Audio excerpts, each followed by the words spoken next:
So I did not get the job at the new club. And now looking back, I'm like, should I have just like took a job that really didn't suit who I think I am to keep pursuing working in nightlife?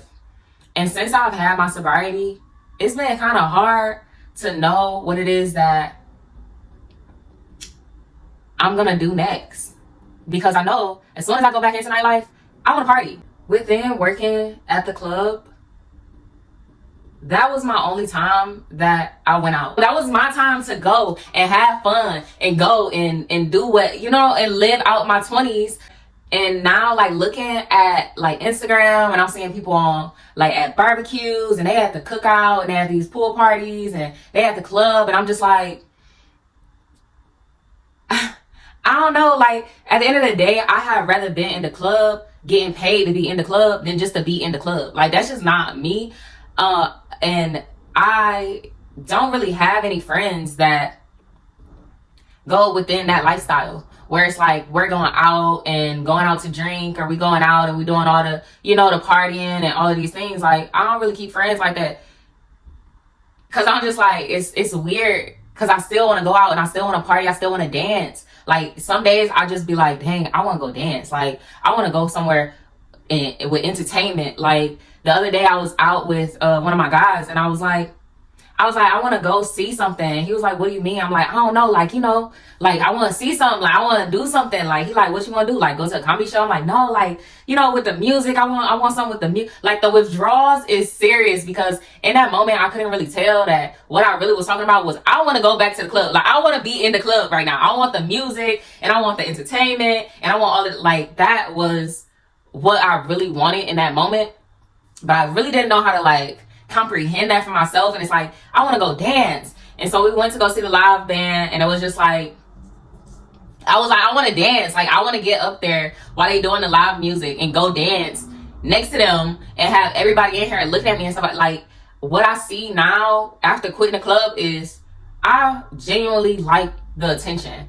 And I even wrote this down, so I'm going to read this out of my notebook. I really feel as though it's a withdrawal that comes from this lifestyle. It's a withdrawal that comes within the lifestyle of being a nocturnal animal. Like, I don't sleep at night. I'm up in the night, I'm like a freak in the night, okay? Like, I'm up in the night and I'm sleeping through the day, so I'm never seeing the sun, and I'm party, party, and I feel like my number one regret when I was in the club prior is, while I was in the club, I realized that it wasn't really about entertainment and sensuality as much as it became about sexuality. Like, it became more like working at okay, and I'm gonna tell y'all, me working at Wax as my beginner club.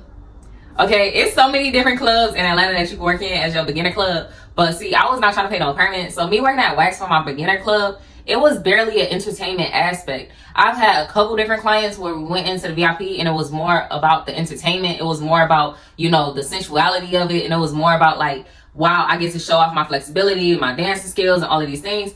Child, it was giving that scene from Showgirls when she was like, oh, if you work at that club, baby darling, dancing is the last thing, that you're doing. It was given at Wax. So, without getting too much into that, I lost myself within the drinking, and I lost myself within the wants of different clients and different people, where it was like, the way that we danced there was very different. And I started to get off my pole. I started to get off the pole because nobody was coming in there and tipping the stage, and the stage was very optional. So it made me lazy, and I got off the pole. And the pole is the number one reason that I wanted to start working in the club in the first place. The pole is the reason that the entertainment and the sensuality and knowing that I want to teach that to many people at one point was the reason I started working in the club in the first place. Aside from, the fact that I wanted some money, like I said, it's not, man, I want to love him money on.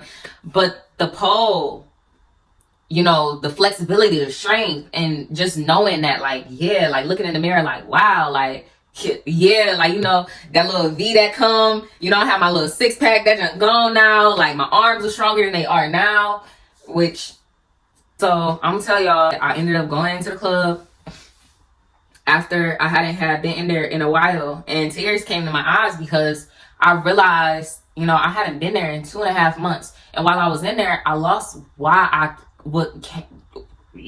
even started. What I missed the most: the money, the attention, the constant rush of the maybe faces. You know, I gotta go up to you and it might be a maybe I can get a dance, you know, like it's a maybe I can get a dance. So I'm really just in this constant rush, this constant gamble, this constant, will this person say yes? Like, if I sit right here, is anybody gonna come over here and approach me? If I put myself out there, am I about to get shot down? Like, if I pay this money to tip in, am I gonna make it back? If I pay this money for a new outfit, am I gonna make it back? Like, you know, if I go to work today and I gotta pay this tip, the DJ, the house mom, and all of the everybody, am I gonna make the money to go home and be happy? Like, it really became a gamble, and the gamble became a rush. Just looking at the faces of the men, like most of my clients, and like just looking at the faces of the men that they literally look at me and they like lusting after me, I wouldn't really say it was like validation.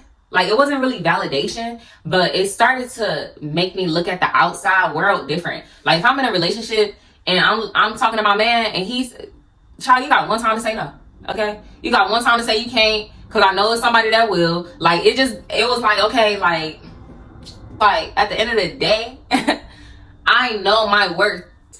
When it came to people asking me for money, I'm like, you know what I did for this money? No, you can't get this money. But if I was working a regular 9-to-5 job, then it would have been like, oh yeah. But at the end of the day, I never realized, like, wow, I'm really still slaving for a check. But then when it started to come down to, child, making my heels hurt, making my toes hurt, my legs sore, my thighs is getting thick. Like, when it came down to that, it was like, you know what I did for this money? No, you gonna have to go and work for your own money. And it became like I could start saying no again. Like, I can start saying no to relationships. I can start saying no to certain positions that people would ask me to put myself in. And I started to say no to those things. And I started to really build my self-esteem off of, like I said, the face of lust. And if you get to know the girl that's outside the club, it's a different story than the girl that's inside the club. But integrating those two personalities together started to really have me like, wow, is there even a girl that exists outside the club? Like, do I even truly exist outside of this? So like I said, the lust in people's face, what they was willing to do, what they was willing to do, and what they was willing to pay for, what they was willing to sacrifice to be in my presence. Like, now that started to build my self-esteem, and just having fast money come in from the universe, it was like, wow, there is no cap, there is no limit. No matter how slow the club get, all I gotta do is believe. Okay, now it's hard. Honestly, I'm not gonna lie, like those days where nobody was making money, it was hard to have any type of faith, any type of belief that anybody was gonna make money, because everybody not making money and it bring the energy down. So it's best to just, you know what I'm saying, have something that's gonna protect your bubble of peace. You know, I hope you done meditated. I hope you done took a little stretch. I hope you done had your little, you know, chill pill, honey. Chill pill.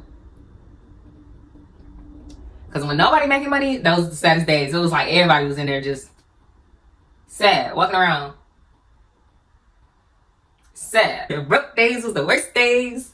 It was everybody's ready to go home. But you know what I'm saying? Like, most of those days, if I still had energy and I still was up, then I'd just be, you know, I'd still be having a good little time. Because like I said, I really did treat, like, I almost said I treated job like work. But I really did treat my job at the club like I'm out here, I'm having fun. Like, I'm really just here to have fun. Like, not to the point where, you know, I had to learn this. Like, I couldn't have fun to the point where it would, like, mess with my money and mess up how much money I was making. But it got to one point where it was like, you know, I had like my little club friend, and we'd be, you know, lit, we'd be having fun.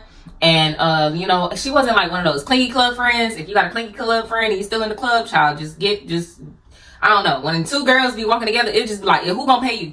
Who is gonna pay y'all together? Because at this point, child, break up with that girl. But you know, me and her, we was cool, so we knew how to, you know, we'd be in the dressing room. I'm like, all right, I gotta go ahead and get back out here. Go and be on the floor. Yeah, shots. All right, I gotta go get back out here, you know. So we knew how to manage it. Well, at least I knew how to manage it. I'm not about to just be up in somebody's face. Oh, ha, ha, ha. all day while I'm at work. But you know, having fun at work was something that I'm like, wow, I'm having fun. Like, and this was the first position that I ever had where I could have fun at work. Like, serving, you don't really have fun at work because you still have a job to do. But like, the club is like, you really have fun because you have a job to do, but your job is really to have fun. Your job is to make other people have fun and enjoy the time that they're having if they're already having fun. So, another thing that I said I miss, like I said, I was in the club, I was about to cry, y'all. I was in this other club, I was about to cry, seeing them dances, they was nude, and I was like, oh my God, I miss it. I miss being out there in front of a whole bunch of strangers because it's a whole different type of confidence that comes with being able to be in the nude in front of people and not care about, oh, is this too saggy? Like, to a point where it's like you really forget, like you're really not really thinking about what your body look like no more. The people who got surgery and did surgery and do surgery and stuff like that, as far as the women who fell under the knife, I like, the hard part is at one point, you know, and it's been multiple times where I was in a club and it was like me and a group of girls and we all looking in the mirror and they're like, I want your stomach, or I want your boobs, or I wish I had a butt like you. And then the other girl like, no, I wish I had a butt like yours. I wish I had my boobs like yours. Like, look at your areola. Like, and they kind of wish they could swap bodies. And I'm looking in the mirror like, wow.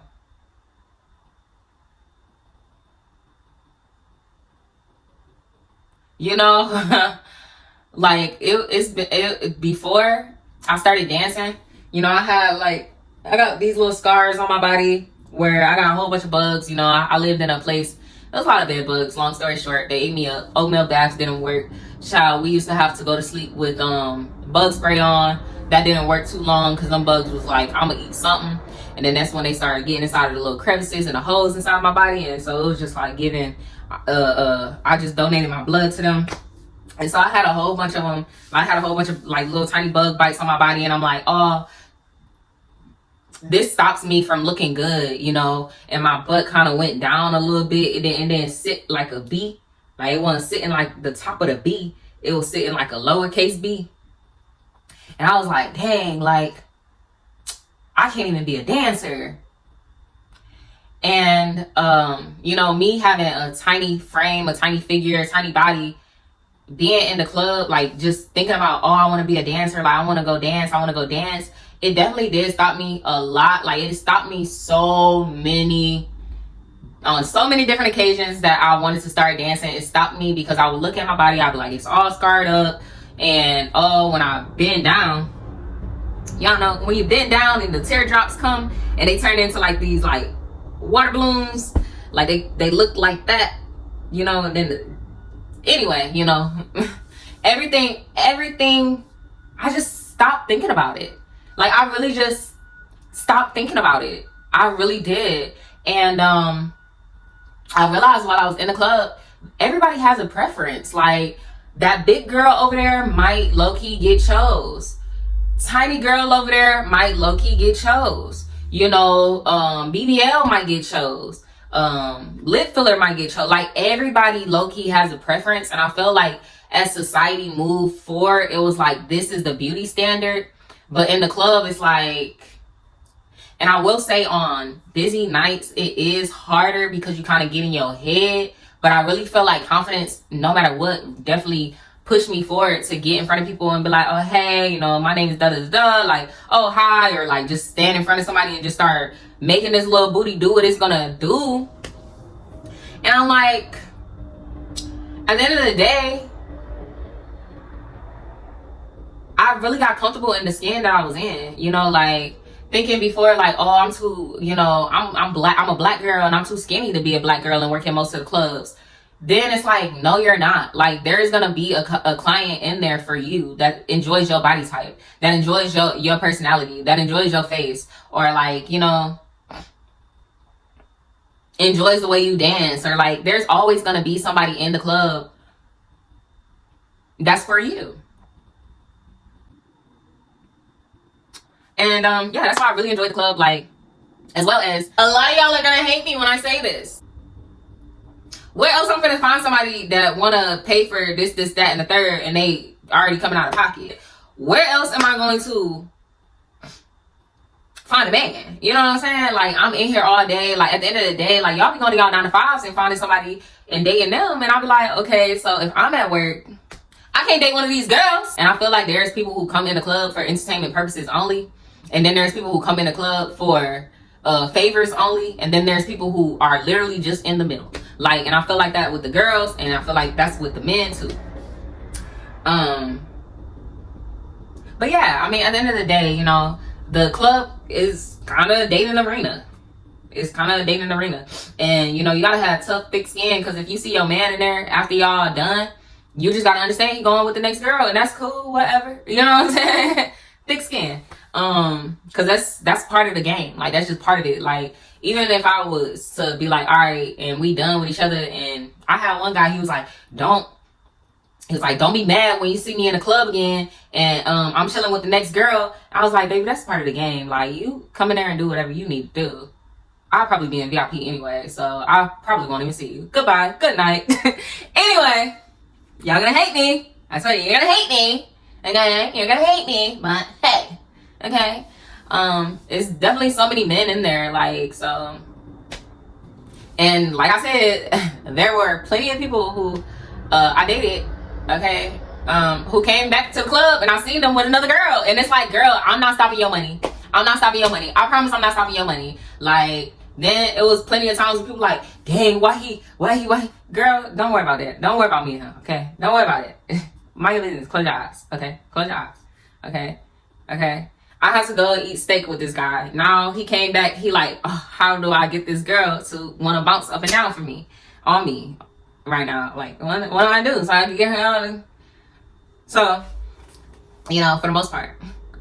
And there's been times where I seen girls like, child, now he came in here and made it rain $800 on you. Like, not in this club. Like, that's not even really a thing. And he only be making it rain on you. Girl, I know that you and him is doing more. And he will really just be for that girl. But at the end of the day, once he's sick of that girl, he's just going to recycle and go to the next club and find another girl. Because at the end of the day, the girls don't have like a group chat or nothing like that. Like, me personally, I'm not about to fight over no client. I'm not about to fight over that man. Because if I met him in the club, I know he's going to soon return to the club, okay? Just the same as if a guy meets me in the club.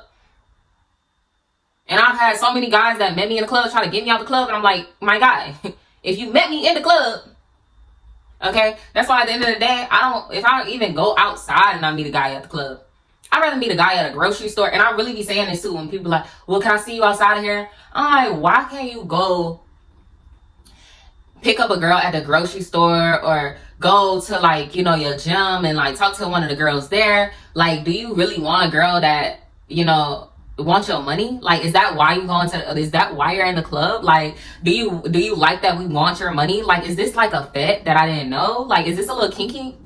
Okay, like, you want me to want you for your money? Because that's what I'm gonna do. Okay, anyway, going down this list. Another reason why I had missed the club, and what I had noticed while I was in there, was time does not exist when you're in the club. Neither does rules. So as far as consent goes, like, it's been times where people push my consent. I feel like that's one of the cons of dancing, because, you know, like I said, different girls do different things, but at the end of the day, consent is always of value. So if you try to say, oh, well, if these girls wasn't doing X, Y, and Z, then this guy wouldn't have did X, Y, and Z to me. But at the end of the day, consent is always the rule. And if your club does not allow you to be upset that you did not consent to something, you probably shouldn't be working there. I definitely did work in a club where it was like, hey, he pulled out his willy, and they're like, oh, that's normal. Like, just tell them don't do that before you start dancing. And it's like, so, you know, choose wisely on the club that you choose. And as far as like doing things inside of the club, I've never been one to be like doing stuff that I feel as though is super inappropriate inside of the club.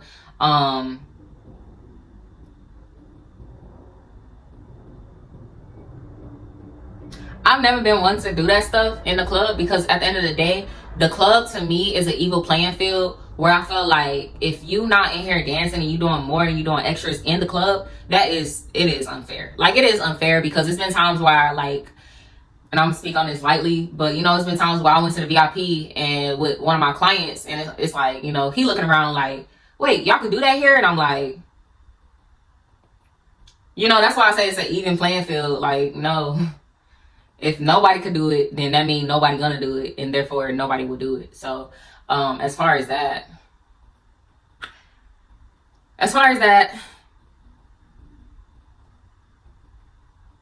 moving forward, I really don't know if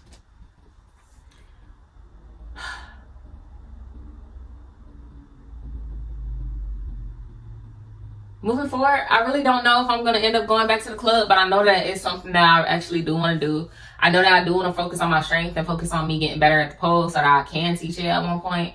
I know that I don't want to lose myself in, you know, the shots and the smoke and the, you know, the men and all of these things, you know. So taking this time out to really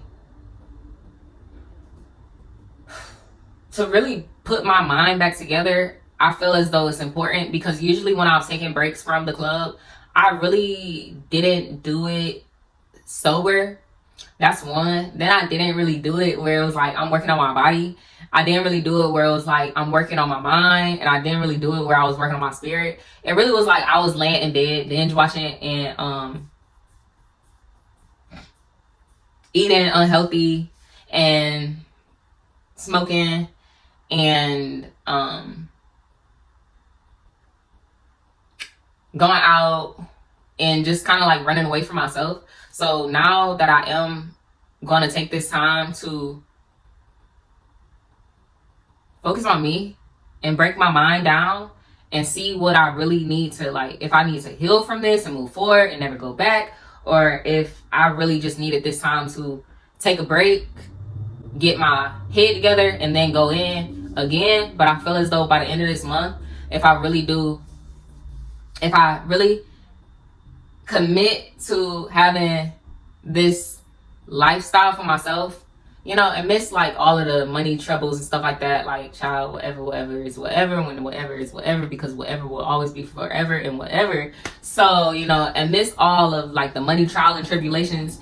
I know that I have enough to really get my head together, and by the end of this month, I'll know if I'm ready to take on this new club, or if it's really time for me to sit this one out and get a normal vanilla job. And sadly, I didn't take the last month to myself. It was more about me thinking about this man and going out with this man and being at his beck and call. And so this is gonna definitely be super duper different, and definitely very educational for me. And I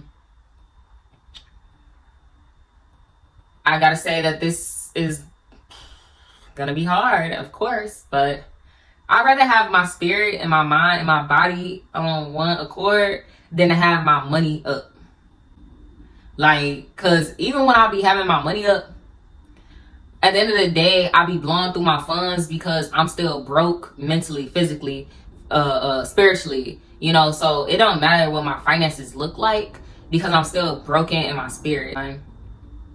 As far as sobriety goes, I'm really not sure that I'm gonna like continue.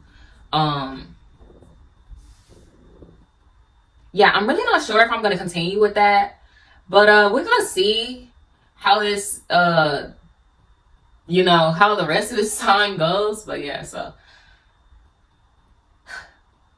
if you made it all this way, like, comment, subscribe, share it if you know anybody that you want to share this with. If anybody you know is struggling to get out of the club, or they taking a break from the club and you think that they could use these words to feel a little bit better, send this to them.